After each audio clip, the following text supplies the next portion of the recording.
Now here's the immediate comparison. Whenever Rising Zan or Samurai Western is brought up, the other game follows soon after in that conversation. But it makes sense.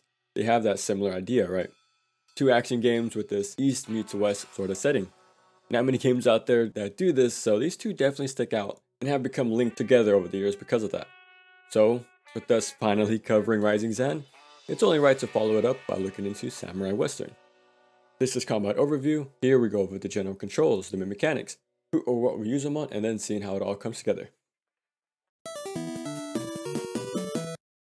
Got ourselves our one weapon with this straightforward combo. No delays and no directional attacks to mix it up. But if you hold that input and then release, you'll do this strong attack. Get a bit of hyper armor, has decent range to clear a crowd, deals great damage on bosses, or even guard break. There's a few different kinds of these held attacks depending on the weapon. There's a jump attack that's pretty powerful and floors most enemies. It leaves you vulnerable as you're in the air and after you land.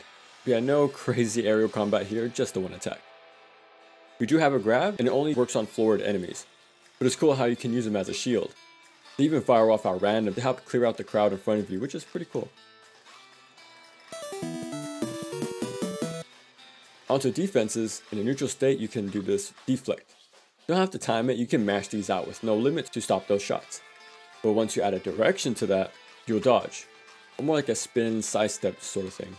This is going to be your main defensive option, because it keeps you on the move while evading these gunshots. You even get the speed boost with each successful dodge to help close the gap even better. And if you land an attack soon after, it'll be a powerful counter hit. So there's a lot of pros to go for this one over anything else.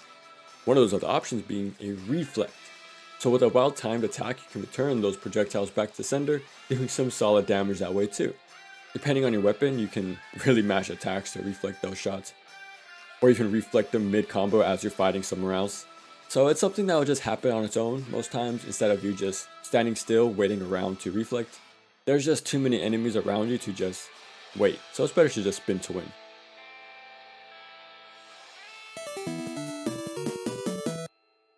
Looking at the HUD, green is health, and that red meter underneath is the master gauge. Fills with each enemy you defeat, but there's a chance they'll drop items to automatically fill it up as well.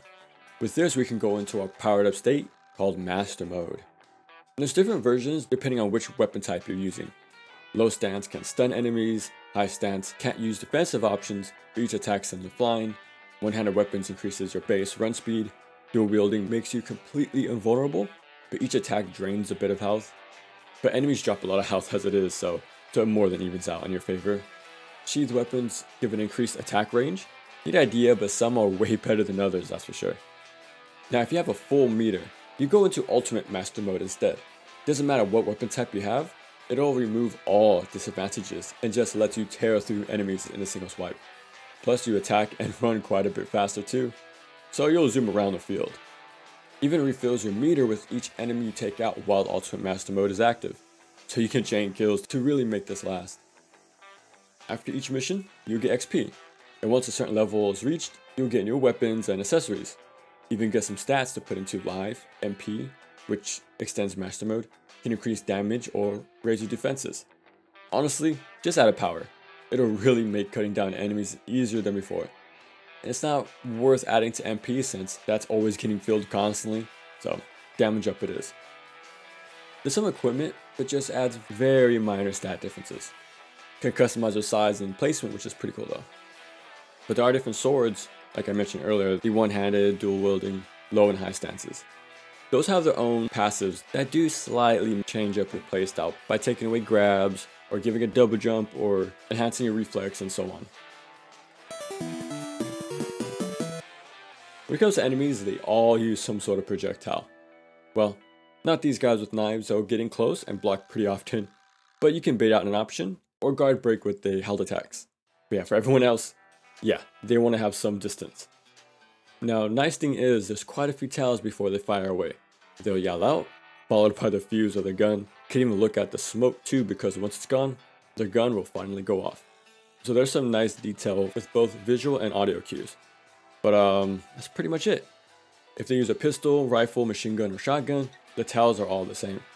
So it feels pretty one note when fighting these guys. Also, these missions aren't like stages you progress through.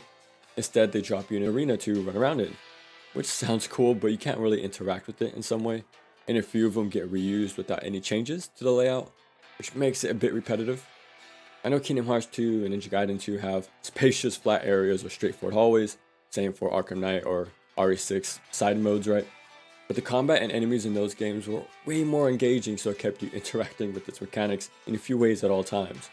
The Samurai Western doesn't have that variety to make this work from, so you end up running around fighting what feels like infinitely respawning enemies, just doing attack, spin, attack, spin, attack, spin, attack, spin, on repeat, mashing away.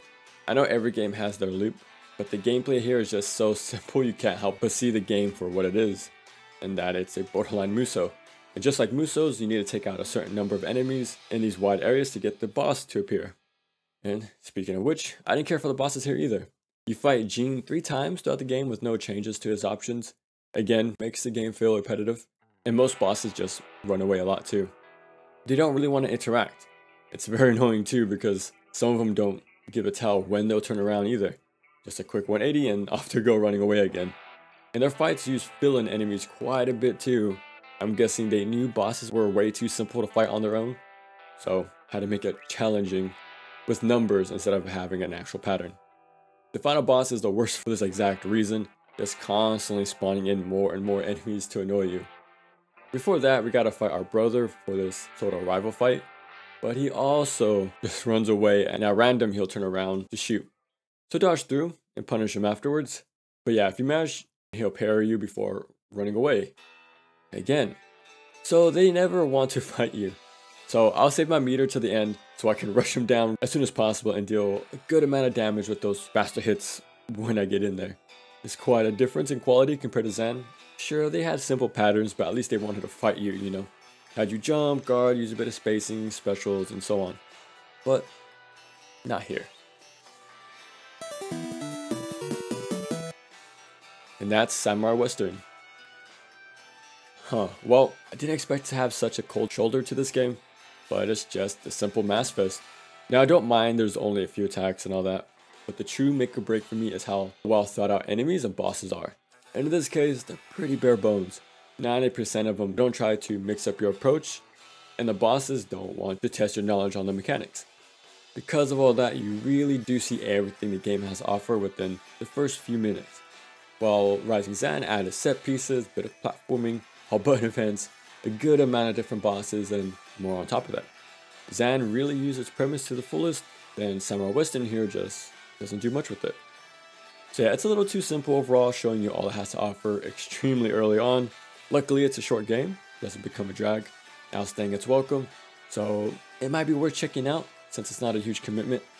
You even unlock hard as survival mode afterwards if you want to try that out, even co-op mode.